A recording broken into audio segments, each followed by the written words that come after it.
আদমের পরে সবচেয়ে দামি মানুষের নাম মুহাম্মদ সাল্লাল্লাহু আলাইহি ওয়াসাল্লাম। রসুলকে আমরা আত্মা দিয়ে ভালোবাসি, জীবনের চেয়েও বেশি ভালোবাসি, ঠিক কিনা বলেন? সম্মানিত সুধী, আমরা রসুলকে দেখছি কারা কারা? একটু হাত তুলে দেখি। রসুলকে দেখছি আমরা কারা কারা দেখছেন বলেন তো দেখি। স্বপ্নে কেউ দেখছেন? স্বপ্নেও দেখি নাই। তাহলে বলেন, যাকে দেখি না তাকে মানব কেমনে? রসুলের সাহাবী হযরতে আবু হুরায়রা রাদিয়াল্লাহু তাআলা আনহু একদিন বলেন, ইয়া রাসূলুল্লাহ, এক সময় তো আপনি থাকবেন না পৃথিবীতে, তখন আপনার উম্মত জান্নাতের রাস্তা কেমনে পাবে? আমার কথা বুঝতেছেন আপনারা? একদিন রসুল আপনি থাকবেন না, তো আপনার উম্মত জান্নাতের রাস্তা কেমনে পাবে? রসুল উত্তর দিলেন, যদি আমি যে সময় থাকবো না, ওই সময় আমার উম্মতের উলামায়ে কেরাম যারা থাকবে, তাদেরকে যারা অনুসরণ করবে, তারাই জান্নাতের রাস্তা পাবে। সুবহানাল্লাহ বললেন না?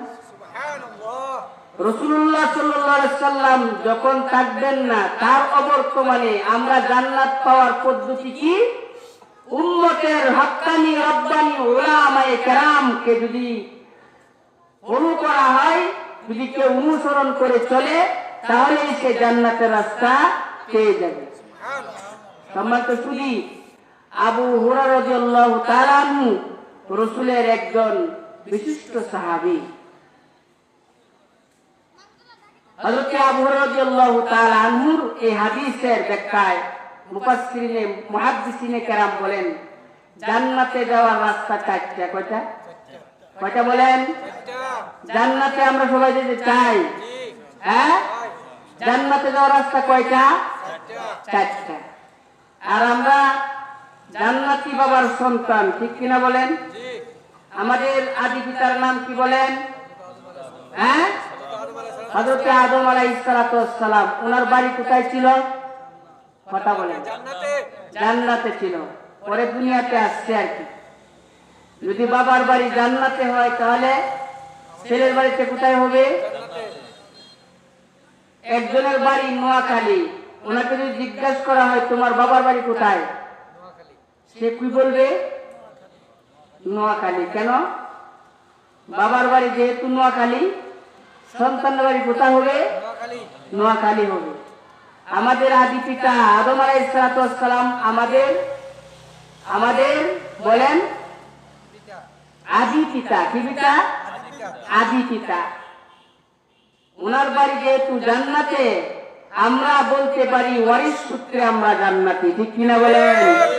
বাবা যদি মারা যায়, তখন বাবার সম্পত্তি, বাবার যত সম্পত্তি, স্থাবর অস্থাবর সম্পত্তি, সবগুলার মালিক কে হয় বলেন? সন্তান হয়। কে হয়? সন্তান হয়, যদি সন্তান বাধ্য সন্তান হয়। এই জন্য আমরা ওয়ারিস সূত্রে সবাই জান্নাতি। সুবহানাল্লাহ। বেহেশতা যাকে আযারে নবাসত, কসে রাবা কসে কারিন বাসত। বেহেশতা যাকে আযারে নবাসত, কসে রাবা কসে কারিন বাসত। যেহেতু আদি পিতা আদম পয়গম্বর বাড়ি যেহেতু জান্নাতে ছিল, আদম আলাইহিস সালাতু ওয়াস সালামের সন্তান আমরা, সুতরাং আমরা বলতে পারি আদম আলাইহিস সালাতু ওয়াস সালামের সন্তান হিসাবে আমরা, আদম সন্তানের সন্তান হিসাবে আমরা ওয়ারিস সূত্রে জান্নাতে। জান্নাতে আমরা আমাদের বাড়ি ঠিক আছে, কিন্তু জান্নাত থেকে আমরা ছিটকিয়া দুনিয়াতে পড়ে গেছি। আদম আলাইহিস সালাতু ওয়াস সালাম দুনিয়াতে চলে আসছে, মনে করেন একটা কূপের ভিতরে একজন মানুষ পড়ে গেছে, উঠতে হবে না? হ্যাঁ, উঠলে আবার শান্তির জায়গা। হযরত ইউসুফ আলাইহিস সালামকে কূপের মধ্যে পড়া দিয়েছে, তো সওদাগররা বালতি বানাইছে, আর সেখানে বালতির ভিতরে উঠছে, বসছে, সেখানে সওদাগররা টেনে টেনে তারা তুলছে, আবার সে শান্তির জগৎ পেয়ে গেছে। আমরা দুনিয়া নামক কূপে জান্নাত নামক বাড়ি থেকে ছিটকে পড়ে গেছি। আবার আমরা চাই সবাই ওই শান্তির জায়গা, চির শান্তির জায়গা জান্নাতে যেতে চাই, ঠিক কিনা বলেন? তো জান্নাতে যাইতে চাইলে ওই কূপ থেকে একজন মানুষ পড়ে গেলে যেরকম রশি দিয়া টানিয়া টানিয়া টানিয়া টানিয়া উঠতে হয়, কষ্ট করা লাগে, এমনি ভাবে আমরা দুনিয়া নামক কূপ থেকে আবার জান্নাতে যেতে চাই, ঠিক কিনা বলেন? আমরা সবাই জান্নাতে যেতে চাইতো নাকি বলেন? জান্নাতে যাওয়ার রাস্তা চারটা। কয়টা? কয়টা বলেন? একজন মানুষ কূপের ভিতরে পড়ে গেছে, মনে করে এই ব্যক্তিটাকে তোলার পদ্ধতি আছে চারটা। কয়টা? একটা হলো ডাইরেক্ট নিয়ে আসা, একজন কোন মানুষ কূপের ভিতরে তাক খাইতে খাইতে নামছে, নাই নিয়ে ওনাকে শরীরের লগে ভ্যান দেয়া তারপর তুলছে, একটা পদ্ধতি। আর একটা পদ্ধতি হলো তাকে আনার, সেটা হলো রশি আছে একটা, রশির মধ্যে সেই লোকটা ধরছে, ধরার পরে আরেকজনের উপর থেকে টানতে তুলছে। কয় নম্বর পদ্ধতি গেল?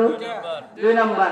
3 নম্বর পদ্ধতি হলো এই কূপ থেকে তোলার, সেটা হলো দেখবেন বর্তমানে বিভিন্ন মেশিন বের হয়েছে, বৈদ্যুতিক পদ্ধতিতে আধুনিক বিজ্ঞানে মেশিন বের করছে। দেখবেন যদি রেল লাইন যদি পড়িয়া যায়, লাইনচ্যুত হয়ে যায়, তখন গাড়ি দিয়ে তুলে। হ্যাঁ, এটা একটা পদ্ধতি। আরেকটা হলো যে লোকটা পড়ছে সেই লোকটা নিজের হাত দিয়া নিজের ক্যাপাসিটিতে সে উঠে গেছে। অনেক আছে না, ছোট বাচ্চা হলে উঠতে পারবে না। সমান তো শুধু এই কূপ থেকে যেরকম দুনিয়াতে কূপ থেকে উঠার 4টা পদ্ধতি আছে, এরকম মানুষ দুনিয়াতে, আদম সন্তান দুনিয়াতে আসছে, জান্নাত থেকে ছিটকে পড়ে গেছে। এই মানুষগুলা আবার জান্নাতে যাওয়ার রাস্তা কয়টা? 4টা।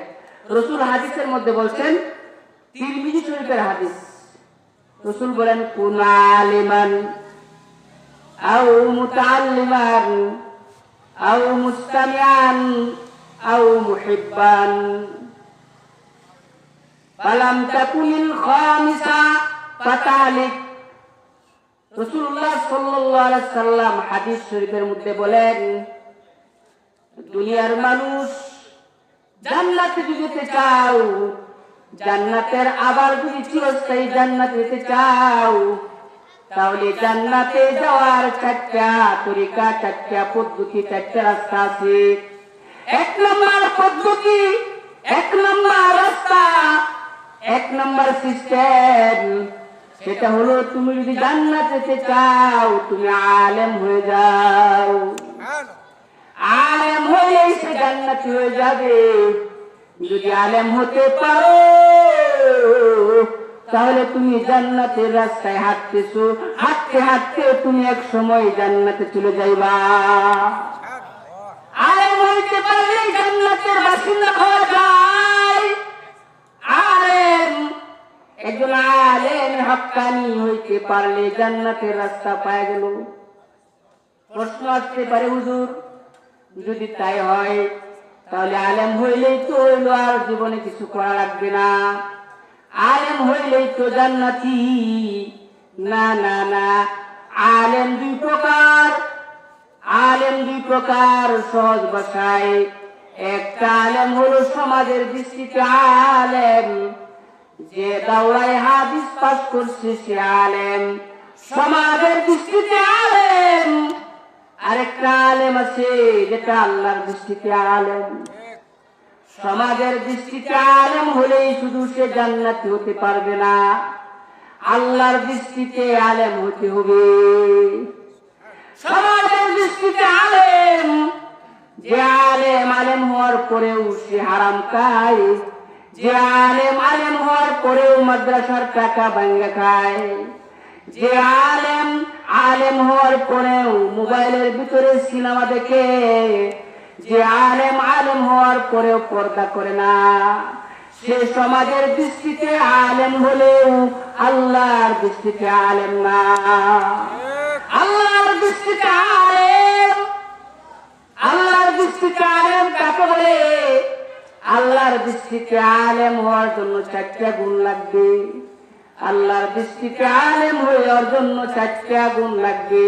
তার মধ্যে 1 নম্বর গুণ হলো যে আলেম হওয়ার পরে দুনিয়ার লোক তার অন্তরে নাই।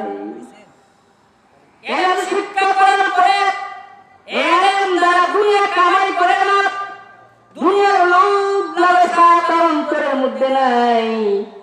দিন শিখছে আল্লাহর জন্য, দিনের কাজ করে একমাত্র আল্লাহর জন্য। আমরা লেখাপড়া করেছি আল্লাহর জন্য, লেখাপড়া ছাত্রদেরকে করাই আল্লাহর জন্য, দুনিয়ার কোন স্বার্থের জন্য করি না। আমার বাবা আমাকে আলেম বানাইছেন, আমার বাবা আমাকে আলেম বানাইছেন, অনেক কষ্ট করে আলেম হয়েছি। এই হাটাজারি মাদ্রাসায় 1 রমজানে যাইতাম, আরেক রমজানে বাড়িতে আসতাম। 1 রমজানে পরে আরেক রমজানে আসতে আসতে দেখা গেছে আমার গাড়ি ছিল না। 1 বছর পরে আসছি, গাড়ি উঠে গেছি। আমার মা আমাকে দেখে দৌড়, কে জানি আসছি। আমি ডাকতে বললাম, মা আমি তোমার সন্তান, অন্য কেউ না। আমার মা আমার চেহারাটাই ভুলে গেছি। এই জন্য বলছিলাম একজন আলেম হইলে বড় কষ্ট করা লাগে, ডাইলের পানি খাওয়া লাগে 14টা বছর। এরপরে যদি আলেম হওয়ার পরে এই আলেম দিয়ে দুনিয়া কামায়, তাহলে সে স্বর্ণ দিয়া পায়খানা করিত করলো। এলেম বেচে খাওয়া মানে স্বর্ণ দিয়া পায়খানা করিত করা। এর মতন বুকা, এর মতন পাগল আর পৃথিবীতে কেউ না। সমাজের দৃষ্টিতে আলেম। আরেকটা হলো, বলেন কি, কার দৃষ্টিতে আলেম? আল্লাহর দৃষ্টিতে আলেম। আলেম হইলেই জান্নাতি হবে এরকম নাকি আল্লাহর দৃষ্টিতে আলেম হতে হবে? হ্যাঁ, জান্নাতে যাওয়ার 1 নম্বর রাস্তা কুন আলিমান। কথাটা কে বলছি বলেন? বলেন। আল্লাহ রাসূল বলেছেন যে জীবনে কোনোদিন মিথ্যা কথা বলেন নাই, যে কোনোদিন মিথ্যা কথা বলে নাই। কাফের বেঈমানরাও পর্যন্ত রাসূলকে আল আমিন নামে উপাধি দান করেছে। এমন একজন মানুষ বলে যে আলেম হবে সে জান্নাতি। ذوق علم هر كراعة الشواد ويكينا عالم كامل سواد। আলহামদুলিল্লাহ, আজকের মাহফিলের সম্মানিত সভাপতি আলহাজ মুফতি ইমদাদুল হক, সভাপতি কালিয়াগঞ্জ উপজেলা ওলামা পরিষদ, হযরত উপস্থিত আছেন সকল আলহামদুলিল্লাহ। আলহামদুলিল্লাহ, আলহামদুলিল্লাহ। আজকের মাহফিলের প্রধান অতিথি আলহাজ ডাক্তার মোহাম্মদ বখতিয়ার, ব্যবস্থাপনা পরিচালক, খাজা বদরুদ্দোজা মডেল হাসপাতাল, উনি আমাদের মাঝে এসে উপস্থিত হয়েছেন। সকল বলে আলহামদুলিল্লাহ। আগত মেহমানদের জন্য আমরা তাকবীর দিতে পারি না? নারায়ে তাকবীর, নারায়ে তাকবীর। প্রধান অতিথির আগমন, শুভেচ্ছার স্বাগতম, সবজির আগমন, আহলান সাহলান, নারায়ে তাকবীর।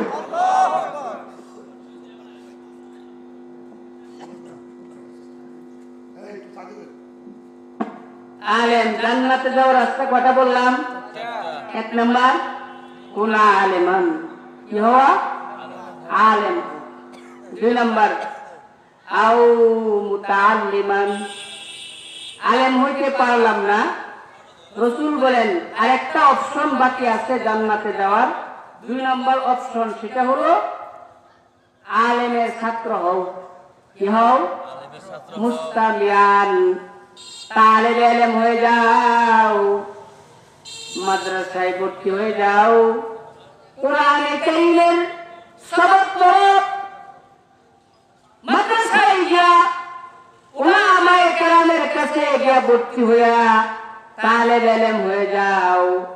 রাসূল বলেন যে ব্যক্তি তালেব ইলম হয়, যারা মাদ্রাসায় পড়ালেখা করে, তারা যখন রাস্তা দিয়ে হাঁটে তখন আল্লাহ পাকের নূরের তৈরি ফেরেশতারা তাদের সম্মানিত পাকা তাদের পায়ের নিচে বিছায়া দেয়।